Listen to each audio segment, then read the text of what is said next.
Cautela, gente. Cautela é uma palavra que deve reger aí os principais investidores do país nesse terceiro trimestre. A gente já falou sobre isso há pouco na primeira hora de jornal.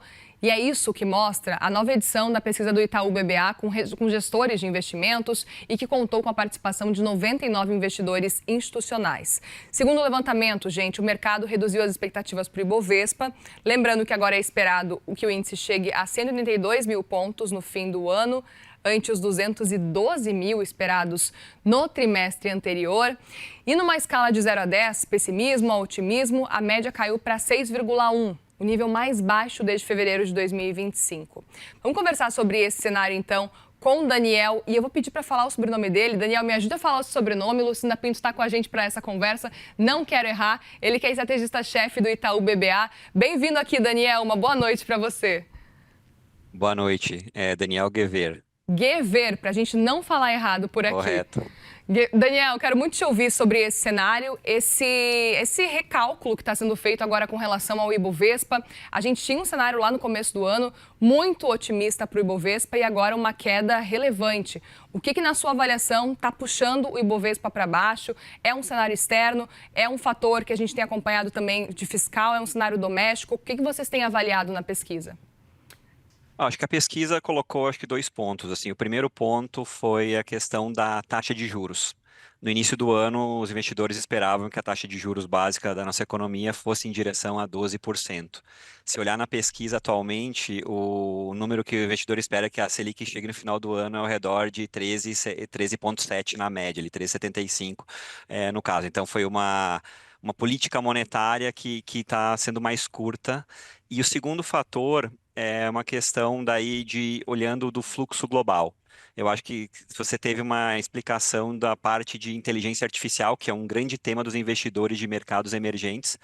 Passou por um período que teve uma correção lá em junho, mas agora inteligência artificial começou a performar de novo. Então, isso leva a que investidores de mercados emergentes se foquem um pouco mais na parte externa e deixem a região América Latina um pouco de lado. Então, um pouco de política monetária aqui.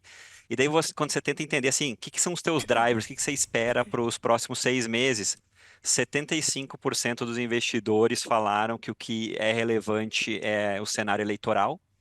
65% dos investidores falaram a questão da curva de juros local, que é essa questão da política monetária. E quando você pergunta assim, o que são grandes riscos para você monitorar? É a aceleração da inflação no mundo.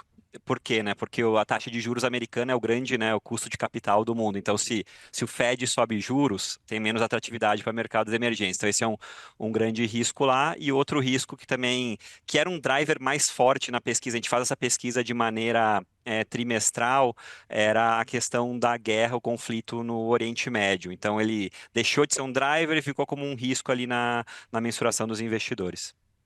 Daniel, boa noite. Bom ter você aqui com a gente. Obrigada por ter aceitado o convite. E eu queria saber também um pouco sobre qual a relação desse novo cenário que vocês estão trazendo e os números de saída de investidores estrangeiros. Então, a gente está vendo aí no mês de agosto uma saída de cerca de 11 bilhões de reais da B3. Tem uma relação? Você acha que tem uma coisa do investidor estar vendo realmente um espaço menor de valorização do Ibovespa? É isso que está acontecendo? Sim, quando a gente conversa com investidor estrangeiro, eles dão muito valor para a tendência de lucro das empresas.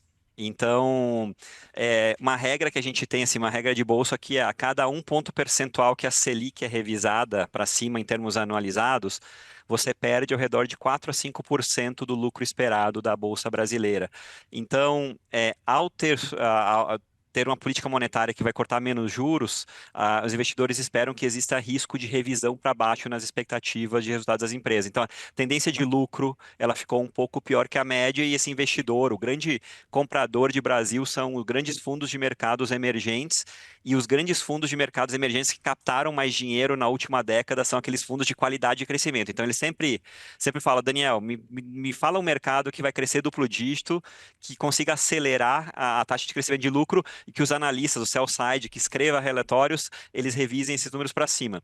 No início do ano, o Brasil tinha esses 3 componentes. Então, a gente cresce duplo dígito, a gente acelerava e os analistas estavam revisando para cima. Hoje, o Brasil tem um desses 3 componentes. Então, eu diria que um pouco da frustração na tendência de lucro aqui pesou. A outra questão é que custo de capital subiu, então o valuation da bolsa foi comprimido, então tem um pouco desse sentido, e o investidor está procurando, tentando achar a visibilidade, como é que vai crescer, como é que vai ter o custo de capital nesse ponto.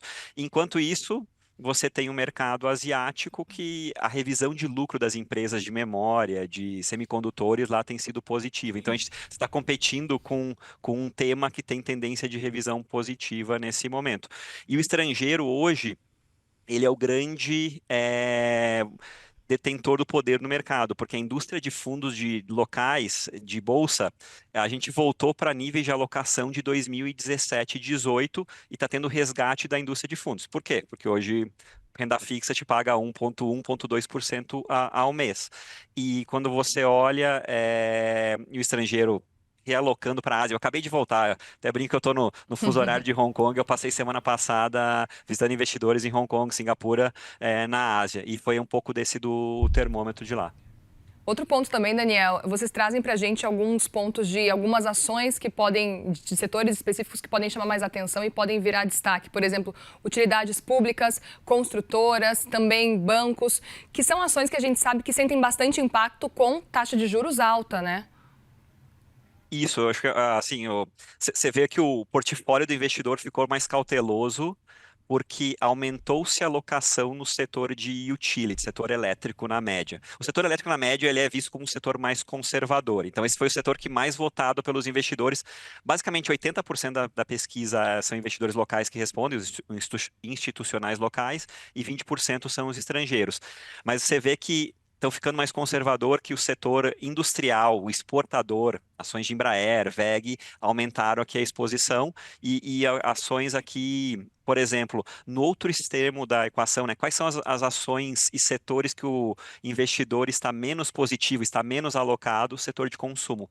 Por quê? Porque ele tem medo de uma desaceleração da economia, que o PIB pode ser revisado para baixo. E a gente olha aqui, por exemplo, o setor que é mais debatido é o setor de bancos. 37% dos investidores têm uma alocação acima, gostam de bancos, mas 26% dos investidores não gostam de bancos. Então, você tem, eu acho que essa dissonância aqui, e eu sinto um pouco até na minha resposta lá, na minha viagem lá fora, que até os investidores lá estrangeiros também, procurando um pouco mais commodities, um pouco mais exportadores, focando um pouco mais em qualidade. Então, eu diria que reduziu-se um pouco o que o pessoal chama de beta do portfólio. Agora, Daniel, você falou que a eleição ela é apontada aí na pesquisa como o principal ponto de atenção. De que forma o investidor está se posicionando? É uma questão agora de evitar volatilidade, ficar mais cauteloso, ficar menos posicionado? Ou tem uma questão mesmo de um cenário fiscal muito preocupante? Qual que é o ponto que está impactando a decisão do investidor? E nessas suas conversas com esses investidores estrangeiros, como é que isso está afetando as decisões? Então, se eu monitorar os 3 grandes ativos do mercado brasileiro, né? Renda fixa, câmbio e bolsa. Aonde está precificado mais pessimismo hoje é em renda fixa. Por quê? A gente está num do maior nível de juros reais dos últimos 10 anos, e mesmo se eu ajusto pelo TIPS, que é, né, a taxa de juros de inflação americana, a gente está próximo do pico do pessimismo nesse sentido. Então, o mercado de renda fixa é um mercado dominado pelo poupador e investidor doméstico. Então, esse é o mercado que mostra que você está mais conservador. A bolsa, na nossa conta, está precificando uns 70% de pessimismo. O que eu quero dizer com isso? O valuation da bolsa, né, que a principal métrica que se olha é o preço sobre lucro, né, que quantos anos eu recupero o meu investimento. Hoje a gente está ao redor de 8 vezes lucro, que é um desconto de 20% para o histórico, é um desvio padrão abaixo do histórico. E onde tem menos precificação de pessimismo é no câmbio. O câmbio ali está bem no meio da paridade de longo prazo, então você tem um pouco disso. Daí você tenta entender um pouco, o câmbio tem um carrego, né? O Brasil tem um dos maiores juros, isso tem ajudado, e parte de balança comercial tem ajudado. Mas eu acho que o pessimismo de renda fixa e o pessimismo mais forte de bolsa é por causa da tendência de lucro e desse impacto de se eu não puder cortar os juros na magnitude, como é que eu reacelero uma economia no médio prazo? Muito bem, Daniel Guevara, estrategista-chefe do Itaú BBA. Daniel, a gente poderia falar mais ainda porque assunto não falta, mas eu te agradeço pela presença e fica o convite para você voltar mais vezes para a gente conversar e entender um pouco mais sobre o relatório, viu? Uma boa noite e obrigada pela participação. Boa noite e obrigado. Obrigada. Obrigada, Lucinda Pinto. Obrigada, também. boa noite.